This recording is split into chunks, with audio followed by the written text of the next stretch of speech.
শুরু। আচ্ছা, আজকে আমরা 10টা ঠাট, হিন্দুস্তানি সঙ্গীতে কটা ঠাট আছে? 10টা ঠাটের নামগুলো কি কি আগের দিন শিখেছি? Number 1 number 2 number 3 number 4 number 5 number 6 number 7 number 8 number 9 number 10 very good. আচ্ছা, তাহলে আজকে এক একজন করে আমরা একটা ঠাট গাইবো। হ্যাঁ, প্রথমে সঙ্গী তুমি কোনটা গাইছো? বিলাবাল। বিলাবাল ঠাটে কি লাগছে? সব স্বর সুর, তাই তো? বিলাবাল গাই।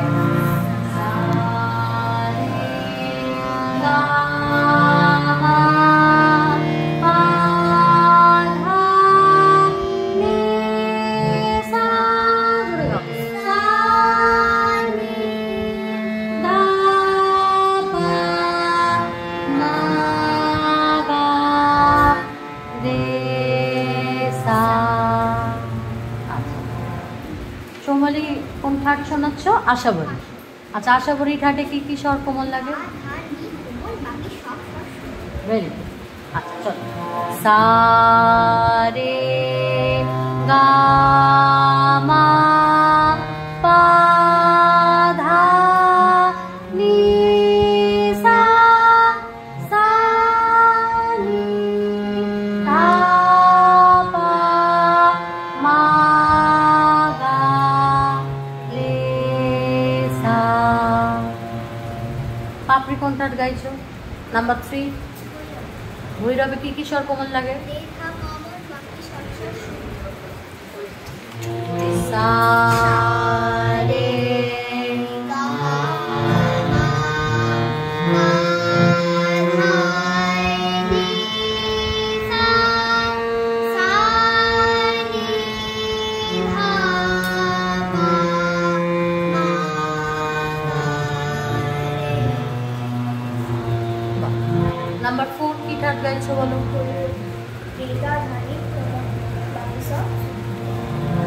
সা রে গা মা পা ধা নি সা সা নি ধা পা মা গা রে সা। নাম্বার 5 রে ও ধা কোমল, মা তীব্র, বাকি সব সূর্য।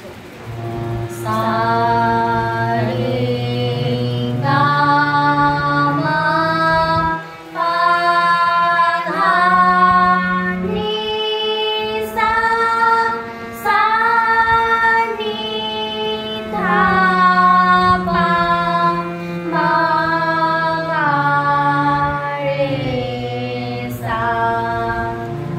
নাম্বার 6 মারোয়া ঠাট। মারোয়া ঠাটে কি কি স্বর কোমল লাগে বলো? রে কোমল লাগে আর মা তীব্র। বলো।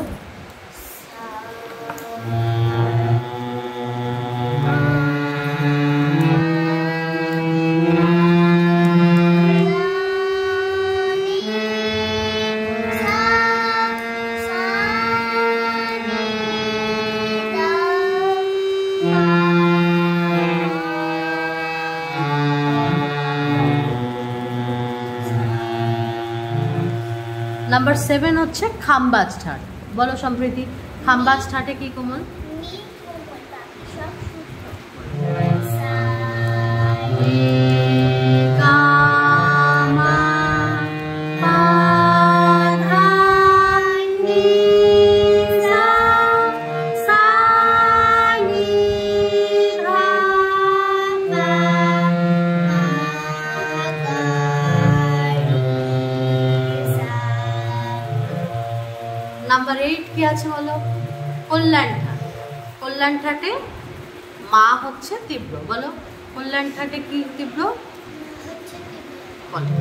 সা রে গা মা পা ধা নি সা সা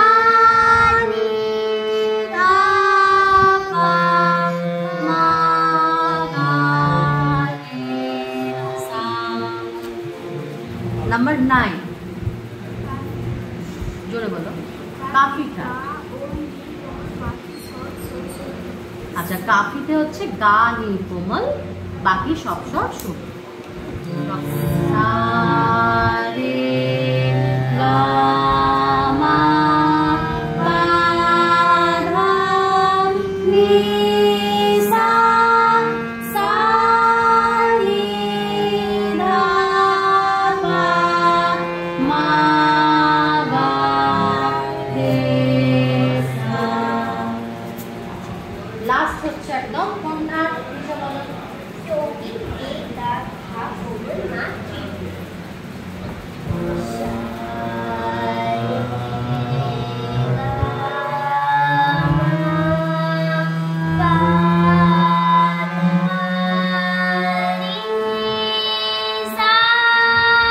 আচ্ছা দেখো এই যে টরি ঠাটটা তুমি গাইলে, টরি ঠাটটায় কিন্তু আমি তোমাকে পরীক্ষা নেওয়ার জন্য শুদ্ধ গাটা বাজালাম, কিন্তু টরি ঠাটে কি আছে, গা শুদ্ধ না গা কোমল?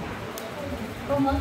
তাহলে যদি সা রে গা, আমি এটা যখন বাজালাম তাহলে তোমার কি উচিত ছিল, গাটাকে কোমল বলা, যে গা। তুমি আমাকে বলোনি কিন্তু যে ম্যাম এটা শুদ্ধ গা তুমি বাজাবে।